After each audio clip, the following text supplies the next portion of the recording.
Yo, what's up guys? Mad Zach here. Lasers. So many electronic songs have them. Today we're going to be talking about how to make them. The first thing that you need to do is you need to grab a sine wave. I happen to have one saved here as a sampler, so I'm going to drag it onto a new MIDI track. You want to start with a low sine wave that's very just like... For those of you who are new to the concept of the sine wave, this is what it sounds like. If I were to transpose it up, something like that. And once you've got your sine wave, add what we call a pitch envelope. A pitch envelope is a way to make the frequency or tune change over a period of time. You turn it on by hitting this, and then you want to add some envelope amount here. See where it says ENV. So we're going to put this up all the way at 48. And you'll hear right off the bat that it's starting to sound a bit like a kick. We want to get the top part of that really high. So it's like, go a little higher. There we go.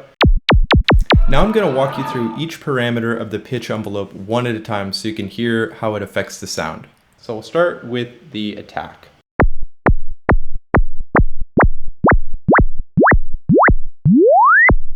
And here's the decay. And if we put the volume release up a little bit, then we can start to actually play with the pitch envelope release as well. So now we've got the pitch envelope, we've got the sine wave, we're making laser blaps. The next thing that we're going to add is an arpeggiator. So we'll throw the arpeggiator on there.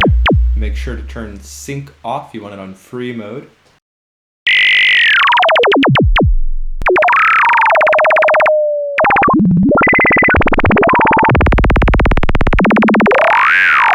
Let's also try putting some steps on there.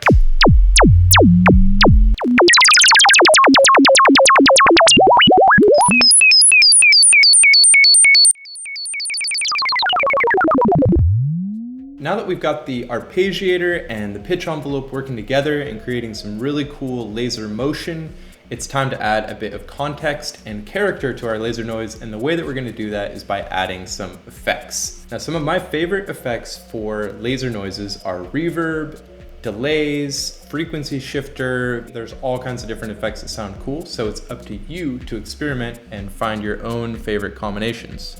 In the meantime, I'm going to show you how it sounds when you add a little bit of reverb. We'll throw a compressor after that just for flavor.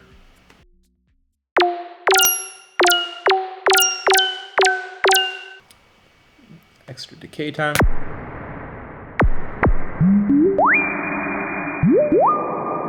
Next, why don't we try a little bit of delay? Right click and you switch it to repitch, put on link and turn off sync.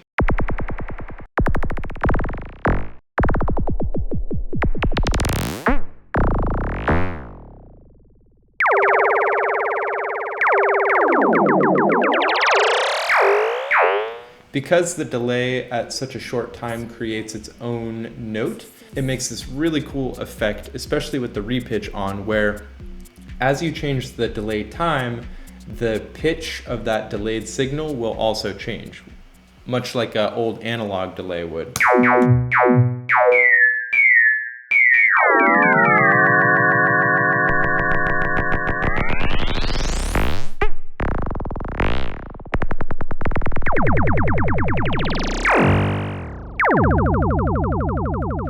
So that is the delay, and that same repitch technique works for ping pong, filter delay, and any other delay in the Ableton suite. The final effect that I'm going to show you today is the frequency shifter, which is a really cool effect. I really encourage you to check it out. The way that I usually use it is to put the dry wet at 50, and then I put the fine down just a pinch, the LFO up a little bit. So here's without, and here's with. Can add a lot if you want. And then let's throw that delay back on.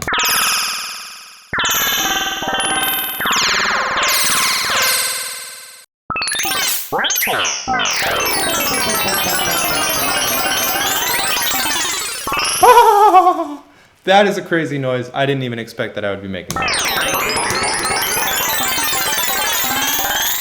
I don't even know if I'd call that a laser. So that, ladies and gentlemen, is how you make an insane laser sound. If you want to pick up the laser maker that I've created, make sure to check the links below and grab it on DJ TechTools. I hope that you enjoyed the video, and from now on, whenever someone comes at you with some stormtrooper attitude, then you could just be like, pew, pew, pew.